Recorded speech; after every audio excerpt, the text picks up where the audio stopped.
চরণ ধূলি ছাড়া চাই না কিছু আমি, রেখো মোর হৃদয়েতে প্রভু সদা তুমি। গ্রাম বাংলার আনাচে কানাচে অসংখ্য প্রতিভা নীরবে বেড়ে ওঠে। সুযোগ, অর্থনৈতিক সীমাবদ্ধতা কিংবা নানা প্রতিকূলতার সঙ্গে লড়াই করে তাদের অনেককেই নিজেদের যোগ্যতার প্রমাণ দিতে হয়। সেই সব সংগ্রামী শিল্পীদেরই একজন হুগলি জেলার খানাকুলের বিশিষ্ট কীর্তন শিল্পী মৌসুমী চক্রবর্তী।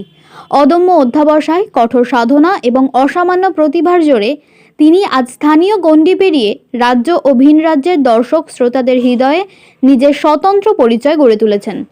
ছোটবেলা থেকেই নানা প্রতিকূলতার মধ্য দিয়ে বড় হয়ে ওঠেন মৌসুমী দেবী। মাত্র 7 বছর বয়সে তার সঙ্গীত জীবনের হাতেখড়ি। প্রথমে বাবার কাছে কীর্তন গানের প্রাথমিক শিক্ষা নেন, পরে বিভিন্ন গুরুর কাছে তালিম নিয়ে কঠোর সাধনা ও নিয়মিত অনুশীলনের মাধ্যমে নিজেকে প্রতিষ্ঠিত করেন।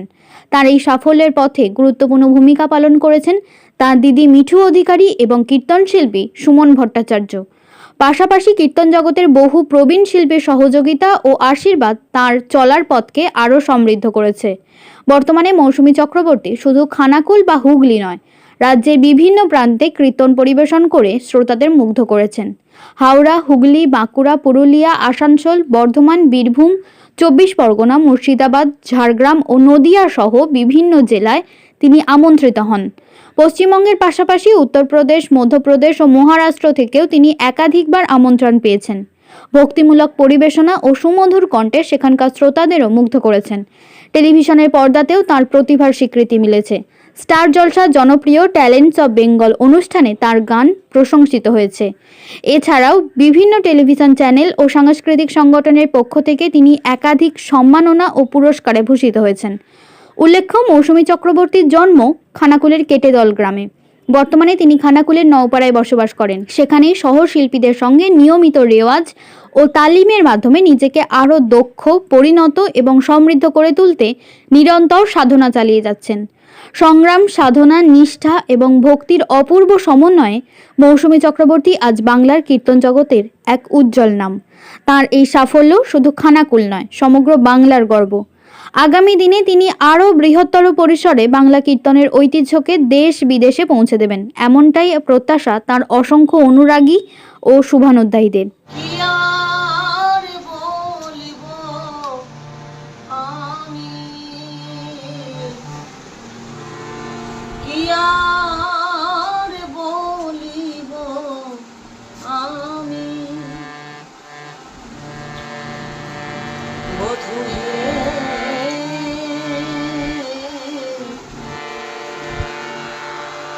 কি আর বলিব আমি, বধূ কি আর বলিব আমি,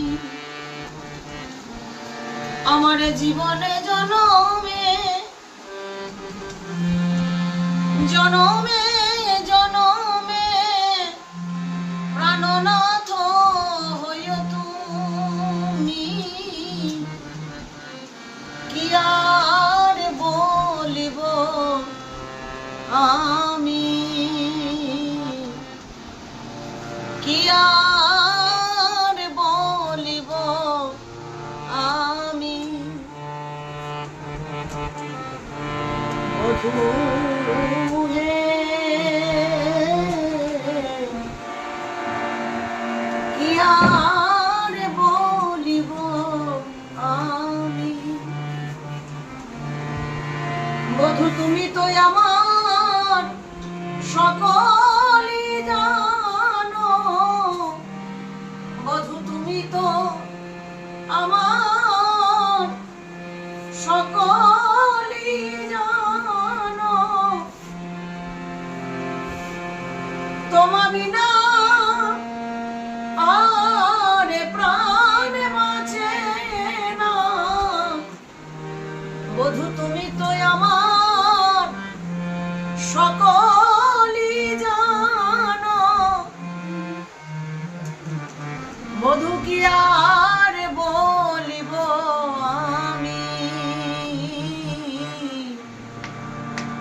কীর্তন জগতে কিভাবে এই সাফল্য বা কতদিন এই কীর্তন জগতের সাথে রয়েছে? কীর্তন জগতে আমি ছোটবেলা থেকেই 7 বছর থেকে কীর্তন করছি। প্রথমত আমার বাবার কাছ থেকে কীর্তন শেখা, তারপর আমার একটা একটা করে গুরুদেবের কাছে। তো কীর্তন শিখছি আমি প্রায় 25 থেকে 26 বছর। তারপর সবাই বলে আমি একটা ছেলের মতো কাজ করি, সবাই বলে, তাতে আমার মানে গর্ব হয়, কিন্তু তারপর ভাবি না, এটা আমার দায়িত্ব। আমার বাবা মার পাশে থাকা বা আমার ভাই বোনেদের সকলকে সাথে নিয়ে একসাথে থাকা, এটা আমার একটা দায়িত্বের মধ্যে পড়ে। কারণ ছোটবেলা থেকে দেখে আসছি খুব কষ্ট করে আমরা মানুষ হয়েছি। বাবা অনেক কষ্ট করেই গান বাজনা শিখিয়েছেন, বা আমরা 4 বোন 1 ভাই খুব কষ্ট করেই বড় হয়েছি।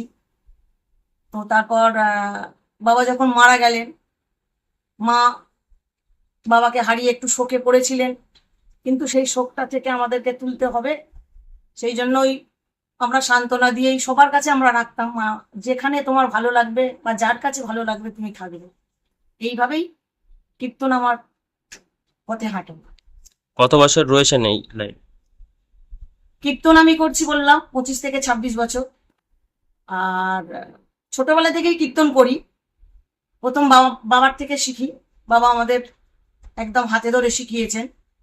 তারপর আমার একটা দিদি আছে, কীর্তনীয় মিঠু অধিকারী, দিদির কাছে কীর্তন শিখছিলাম। তারপর ওই দিদি আমাকে ভর্তি করেছিলেন কীর্তন সম্রাট সুমন ভট্টাচার্য মহাশয়, ওনার চরণে শতকোটি প্রণাম। তারপর কীর্তন শিখি পলাশ সরকার মহাশয়, ওনার চরণেও শতকোটি প্রণাম। আর একজনের কাছে কীর্তন শিখি গৌরহরি হালদার মহাশয়, ওনার চরণেও শতকোটি প্রণাম। তো এই দিদি যদি আমায় এই জায়গায় না নিয়ে আসতো, হয়তো এত বড় বড় মানে কীর্তন সম্রাট এনাদের চরণ তলা আমি যেতে পারতাম না। তাই আমার সত্যি দিদিকে মানে কি বলবো, কোটি কোটি প্রণাম জানাতে ইচ্ছা করে, এবং দিদির ঋণ কোনোদিন শোধ করতে পারবো না। সেই জায়গা থেকে এই যে টিভি চ্যানেলে প্রোগ্রামগুলো দেখছেন, বিভিন্ন টিভি চ্যানেলে, সেই জায়গা থেকে কেমন লাগে যখন নিজের প্রোগ্রামগুলো নিজেই দেখেন? খুব ভালো লাগে, বিশাল আনন্দ হয় যে একটা গ্রামের মেয়ে, সবাই এখানে আমাকে বড় শ্রদ্ধা করে, ভালোবাসেন। হুগলি জেলা খানাকুল থানায়, এখন আমি বর্তমান নপাড়ায় আছি, কিন্তু আমার জন্মস্থান হচ্ছে কেটেদল। তো কেটেদলের মানুষ আমাকে বড় শ্রদ্ধা করে, যে আমাদের গর্ব একটা, আমাদের একটা স্থানীয় মেয়ে কীর্তন করছে, তখন ভালো লাগে। কিন্তু এই ভালোটা তো মানে নিজের মধ্যে রেখে দিলে হবে না, আরো আরো আরো যাতে আমি বড় হতে পারি, সমাজের বুকে প্রতিষ্ঠিত হতে পারি, এটাই সবসময় তাদের কাছে বলবো, যে তোমরা সবাই আশীর্বাদ করো। এটাই হচ্ছে আমার সব থেকে ভালো পাওনা। কোথায় কোথায় এই প্রোগ্রাম করতে গেছেন কীর্তন? আমি প্রোগ্রাম করি অনেকগুলো জেলা, হাওড়া, হুগলি, 24 পরগনা, বীরভূম, বাঁকুড়া, পুরুলিয়া, মুর্শিদাবাদ, ঝাড়খণ্ড, আসানসোল, পুরুলিয়া। রাজ্যের বাইরে কি কোথাও গেছিলেন? রাজ্যের বাইরে যাই, রাজ্যের বাইরে উত্তরপ্রদেশ, মধ্যপ্রদেশ বা রায়পুর গিয়েছিলাম, আসানসোল গিয়েছিলাম, তারপর আমাদের মুম্বাই গিয়েছিলাম। এসব জায়গায় এখানেও কি সব বাংলা ভাষাতেই কীর্তন করেন? হ্যাঁ, সব বাংলা ভাষায়, প্রচুর বাঙালি আছে। ওই বাঙালিদের ওখানেই কীর্তন করেন? হ্যাঁ, যারা যারা বাঙালি ওনারাই আমাকে কীর্তনের কন্ট্যাক্ট করেন, সেখানে গিয়ে প্রোগ্রাম করি। আপনার টিভি চ্যানেলে এই যে যোগাযোগ কিভাবে বা কিভাবে টিভি চ্যানেলে যে প্রোগ্রামগুলো করছেন, কি করেছেন? এখন তো সবটাই সোশ্যাল মিডিয়া। তো একদিন দেখলাম মোবাইল ঘাঁটতে ঘাঁটতে একটা অ্যাড দিয়েছেন স্টার জলসার ট্যালেন্ট অফ বেঙ্গল। তো এই সূত্রেই মানে ফোন নাম্বার দেওয়া ছিল, ওনাদের সাথে যোগাযোগ করে আমি ওখানে অডিশন দিয়ে পাশ করেছিলাম। তারপর আমি একটার পর একটা প্রতিযোগিতা করে আজ আমি এই জায়গায় যেতে পেরেছিলাম। বিভিন্ন অনেকগুলো চ্যানেল থেকেও তো পুরস্কার পেয়েছেন দেখলাম। আমি অনেকগুলো চ্যানেল থেকে, আমি রূপসী বাংলায় প্রোগ্রাম করেছিলাম, ওখানে লাইভ প্রোগ্রাম। ওনারা আমাকে আজ থেকে 2019 সালে আমি প্রোগ্রাম করি, লাইভ প্রোগ্রাম। তারপরে রঙিল টিভি যে প্রোগ্রাম আছে, ওই রঙিল টিভিতে প্রোগ্রাম করেছিলাম। সনাতন ধর্মের মানুষকে কি বলবেন আমাদের সংবাদ সম্মেলনের মাধ্যম দিয়ে? আপনি একজন কীর্তনিয়া, তাদের জন্যই সনাতন ধর্মের মানুষকে একটাই বলবো, যে আমাদের সনাতন ধর্মটা সব থেকে বড় ধর্ম। এই সনাতন ধর্মের উপরে আর কোনো ধর্ম নেই।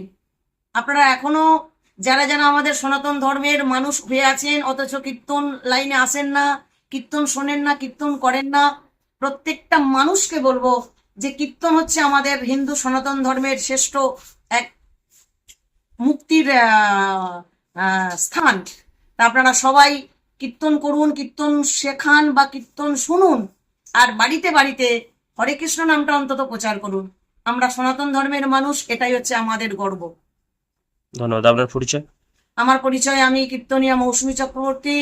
আমার বাড়ি হুগলি খানাকুল, নওপাড়া গ্রাম। এখন আমি নওপাড়াতে থাকি বর্তমান। আপনার কীর্তন দলের নাম? আমার কীর্তন দলের নাম সেরকম দেয়া নেই, কারণ